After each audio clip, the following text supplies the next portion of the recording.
વિદ્યાર્થી મિત્રો, આજે આપણે ધોરણ 7ની અંદર વિષય ગુજરાતીની અંદર પ્રશ્ન નંબર 2 નું સંપૂર્ણ સોલ્યુશન આ વિડીયોમાં આપણે કરવાના છે. વિદ્યાર્થી મિત્રો, આપણી ચેનલ ઉપર ગુજરાતીના અન્ય પ્રશ્નોના સોલ્યુશન પણ મુકાઈ ગયું છે. આ પ્રશ્ન 2 નું સોલ્યુશન બાકી હતું, એટલે હવે આપણે લઈને આવ્યા છીએ, પણ અન્ય પ્રશ્નોનું સોલ્યુશન તો આપણી ચેનલ ઉપર મુકાઈ ગયું છે, ત્યાં જઈને તમે જોઈ શકો છો. અને સાથે સાથે અન્ય વિષયોના વિડીયો પણ આપણી ચેનલ પર મુકાઈ ગયા છે, તો ત્યાં જઈને તમે જોઈ શકો છો. પ્રશ્ન 1 છે, તવાંગ યાત્રાની સભામાં સરવણજી સાથી મૂંઝાય છે. તેમાં સરવણજી તવાંગ યાત્રા માટેની સભા શરૂ થઈ ગઈ પછી, અર્થાત તેમાં થોડા મોડા પહોંચે છે. આ સભાનું સંચાલન અંગ્રેજી મિશ્રિત હિન્દીમાં થઈ રહ્યું હોવાથી સરવણજીને ભાષાની અગવડ પડે છે. તેઓની નજર એક ભાઈ પર પડે છે, પણ તે ભાઈ ફટફટ હિન્દીમાં અને ફટફટ અંગ્રેજીમાં વાતો કરતા હોય છે. આ જોઈ સરવણજી જરા મૂંઝાય છે.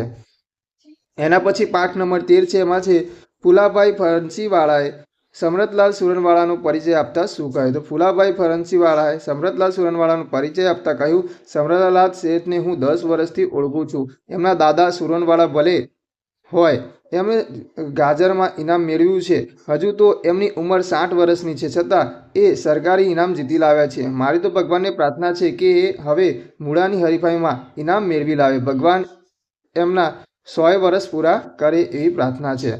એના પછી પાઠ નંબર 15 છે. એમાં જે પ્રવાસ પર્યટનનું મહત્વ દાદાજી કઈ રીતે વર્ણવે છે, તો એમાં આપણે લખીશું, દાદાજીના મત મુજબ ખરા અર્થમાં પર્યટન અને પ્રવાસ થકી જ માણસ ઉદાર દિલનું બને છે. તેનાથી તેને જીવનના વાસ્તવિક અનુભવો મળે છે.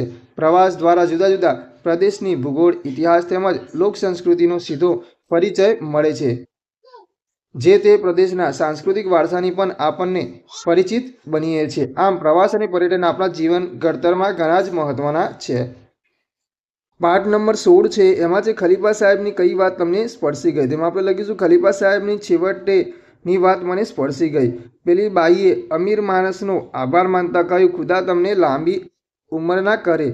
રાજમાં તમારા જેવા જ ખલીફા હોવા જોઈએ. હજરત ઉમર જેવા ખલીફા હોય તો પણ શું ને ન હોય તો પણ શું, પ્રજા અને શું કરે.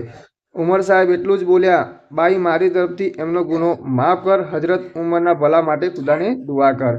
એના પછી બીજા નંબરનો પ્રશ્ન છે. એમાં છે, દુર્યોધન તશુભાર જમીન પર આપવાની ના પાડી ત્યારે કૃષ્ણે શું કહ્યું? એમાં આવશે, દુર્યોધને તશુભાર જમીન પર આપવાની ના પાડી ત્યારે કૃષ્ણે ધીર ગંભીર શબ્દોમાં કહ્યું, દુર્યોધન, તારી આ મૂર્ખતા ફક્ત તારા કુળ માટે ઘાતક બનવાની હોય તો મને વિષ્ટિ માટે આપવાનો વિચાર ન આવ્યો હોત, પણ હું ભારત વર્ષના ભવિષ્યની ચિંતા લઈને આવ્યો છું. એટલે જ મહારાજ ધૃતરાષ્ટ્ર અને પિતામહ ભીષ્મને આ દારૂણતા અટકાવવા વિનંતી કરું છું. તો વિદ્યાર્થી મિત્રો, આગળ નવી વિડીયોમાં આપણે નવા પ્રશ્નો સાથે ફરીથી મળીશું.